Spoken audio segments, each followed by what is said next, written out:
This channel does not promote any violent, harmful, or illegal activities. All content provided by this channel is meant for an educational purpose only. Cancer Healer Center, a new beginning. দায়ী কে? বলে পালিয়ে গেলে তো হবে না। দায়ী তো কে? দায়ী তো একজন করতে হবে। শুধু এই যে বিজেপি আর এরা করছে বলে you can't run away from this. দায়ী একমাত্র টিএমসি সরকার। এতজনে যে চাকরি গেল তার জন্য তো সেই জন্য তো বারবার বলছি কি যুব সমাজকে বলছি কি যত তাড়াতাড়ি সম্ভব নিজেদের মুক্ত করুন এই সরকার থেকে, কেন বিজেপি অনলি দিশা দেখাতে পারে। মমতা বন্দ্যোপাধ্যায়ের পদত্যাগ দাবি করছেন? হ্যাঁ, এই ঘটনার পর মমতা বন্দ্যোপাধ্যায়ের পদত্যাগ দাবি করছেন কে? আমি কেন বলবো? প্রথম কথা কেন বলবো? যেহেতু নিজের আত্মা বলবে কে নেই I have done wrong things, so I must resign. ওয়াকআপ নিয়ে কিছু বলবেন? ওয়াকআপ নিয়ে তো বলবো ইটস এ হিস্টোরিক্যাল ডে। ওই সংবিধানের জয় হলো।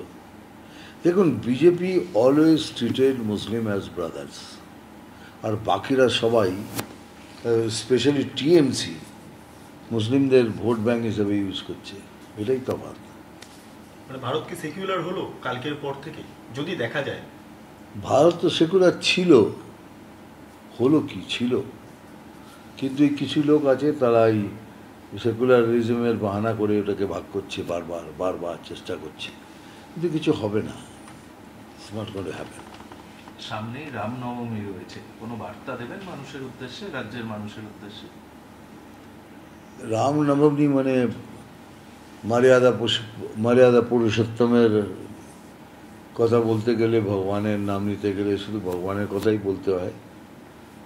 ইটস এ গ্রেট ডে, আমাদের জন্য পূজ্য দিন। দেখি, যাচ্ছি তো বারাসাত, সেদিন বলবো কিছু। Thank you.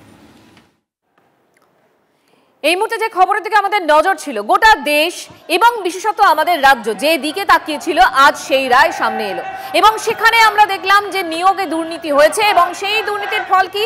প্রায় ২৪,০০০ চাকরি বাতিল সুপ্রিম কোর্টের। এই মুহূর্তে নানান রকম প্রতিক্রিয়া আমরা পাচ্ছি। বিরোধীরা সরব, শাসক দল বলছে যে রায় পুনর্বিবেচনা করা হোক মানবিকতার খাতিরে। এদিকে সুকান্ত মজুমদার বলেছিলেন যে রামনবমীর পর রাস্তায় নামবে, কিন্তু আমরা দেখলাম যে বিজেপি ইতিমধ্যেই পথে নেমে পড়েছে। তারা ইতিমধ্যেই বিক্ষোভ দেখাচ্ছে। শান্ত এই মুহূর্তে আমাদের সঙ্গে রয়েছেন, দেখাবেন সেই ছবি। শান্ত, একদমই দেখো, মুরলীধর লেন থেকে বিজেপি মিছিল করে এসে সেন্ট্রাল এভিনিউতে এই বিক্ষোভ শুরু করেছে। টায়ার জ্বালিয়ে রাস্তায় চলছে বিক্ষোভ। উত্তর কলকাতা বিজেপি সভাপতি তমগ্ন ঘোষের নেতৃত্বে এই বিক্ষোভে বিজেপি কর্মী সমর্থকরা সামিল হয়েছেন এবং তুমি দেখতে পাচ্ছ সেন্ট্রাল এভিনিউ সম্পূর্ণ অবরুদ্ধ। এই মিছিলে যেরকম বিজেপি নেতা তাপস এসছেন এবং বিজেপির যুব মোর্চার সভাপতি ইন্দ্রনীল খা এসছে। আমি তাপসদের কাছে একবার, আমি এখানে যে তমগ্ন আছেন তমগ্নর কাছে একবার চলে যাব যে এই বিক্ষোভের সুকান্ত মজুমদার বলেছে রামনবমীর পর রাস্তায় নামতে, তোমরা আজ থেকে রাস্তায় নামছো কেন? ইমিডিয়েটলি রাস্তায় নেমে পড়েছি। দল তো নিশ্চয়ই নির্দেশ দেবে, আমরা স্পন্টেনিয়াস নেমে পড়েছি এবং দলের সাথে কথা বলেই আমরা নেমেছি। তার কারণ মমতা বন্দ্যোপাধ্যায়কে ইমিডিয়েটলি গ্রেপ্তার করতে হবে এবং তার পদত্যাগ ইমিডিয়েটলি করতে হবে। মমতাজি বলছে বিজেপি দায়ী, এই সম্পূর্ণ ঘটনার জন্য বিজেপি সম্পূর্ণ মমতা বন্দ্যোপাধ্যায় এবং তার সরকার দায়ী। যেভাবে অযোগ্যদের চাকরি ঢাকতে গিয়ে, তাদের চুরি ঢাকতে গিয়ে যোগ্যরা চাকরি হারা হয়েছেন শুধু এই মমতা বন্দ্যোপাধ্যায় সরকারের জন্য। She is the soul responsible person and the education department, তারা এবং এই মমতা বন্দ্যোপাধ্যায় সরকার হচ্ছে একমাত্র দায়ী। তুমি শুনতে পেলে যে মুখ্যমন্ত্রীকে দায়ী করে বিক্ষোভ এবং এইখানে বিজেপি যুব মোর্চার সভাপতি ইন্দ্রনীল খা সহ কথা বলা যায়। একটা বিষয় বলছেন যে এবার মুখ্যমন্ত্রীকে একদম, আমি তাপস স্যারের সঙ্গে একবার কথা বলে নেওয়ার চেষ্টা করব যে তিনি এই বিক্ষোভে সামিলের তার মন্তব্য কি, তার একটা বক্তব্য করছিল। দেখো, তাপস রায় নিজে অন্য একটি সংবাদ মাধ্যমের বক্তব্য দিচ্ছেন। আমি তার আগে এখানে যে বিজেপির যুব মোর্চার সভাপতি আছে ইন্দ্রনীল খা, তার সঙ্গে একবার কথা বলে নেওয়ার চেষ্টা করবো, কেন তার নেতৃত্বে কিন্তু এই বিক্ষোভ চলছে। আমি ইন্দ্রনীল খার সঙ্গে একবার কথা বলে নেওয়ার চেষ্টা করবো যে তিনি কি বলছেন।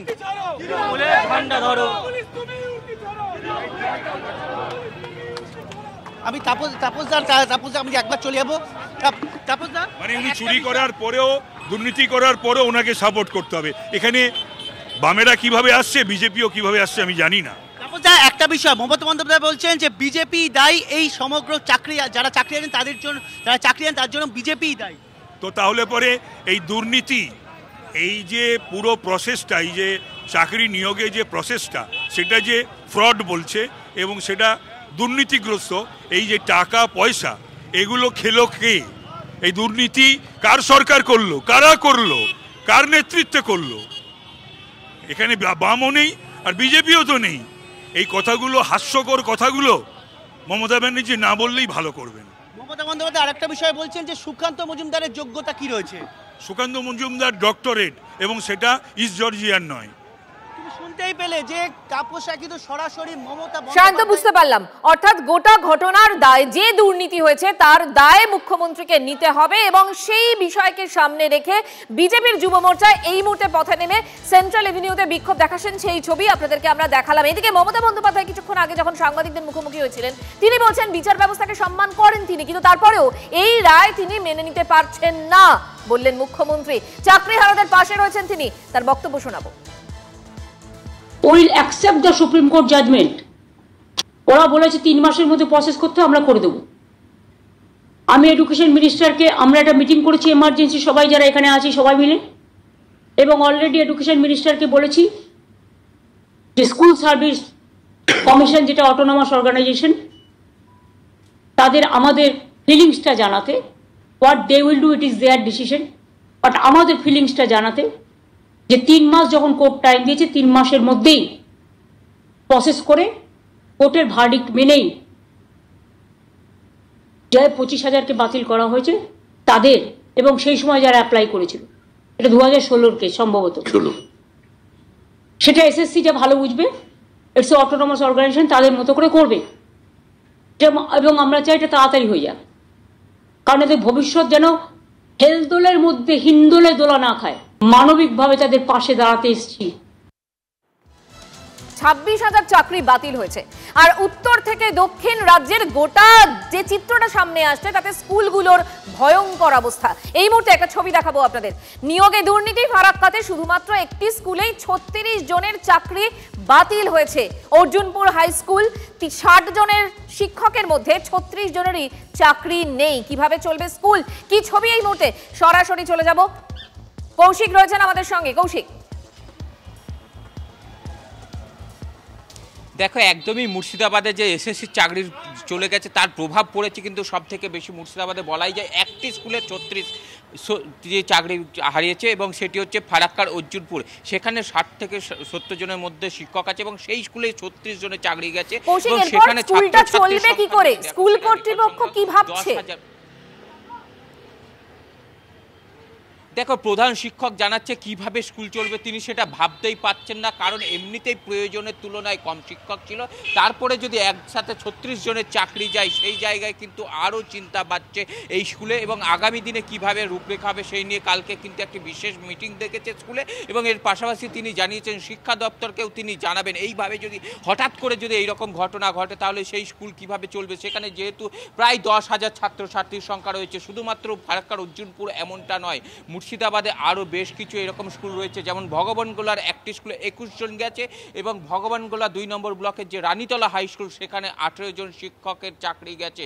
এছাড়াও মুর্শিদাবাদে একাধিক স্কুলে 10-এর ওপর শিক্ষক রয়েছে, এমন কিছু স্কুল সেখানেও কিন্তু এই চাকরি যাওয়ার ঘটনা ঘটেছে। সেখানে কিন্তু এই স্কুলগুলি কিন্তু মুখ থুবড়ে পড়বে। যেমন শুধুমাত্র আবারও তাহলে একটা স্কুলে 60 জন শিক্ষকের মধ্যে যদি 36 জনের চাকরি চলে যায় তাহলে সেই স্কুলটা চলবে কি করে? এই মুহূর্তে রীতিমতো মাথায় হাত স্কুলগুলোর। কি বলছেন শিক্ষকরা, শোনাবো আপনাদের।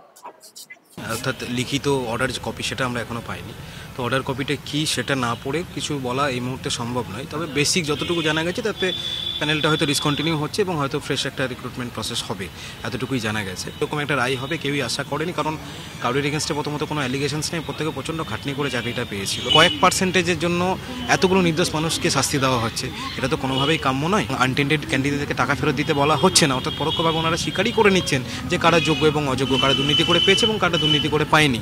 এটা স্বীকার করে নেওয়ার পরেও প্যানেলটা ক্যান্সেল করার কারণ কি আমরা সত্যি কিছু বুঝে উঠতে পারছি না। আমরা প্রচণ্ড ধন্দে আছি এবং এই ধরনের রায় বারবার আমাদের এগেনস্টে কেন আসছে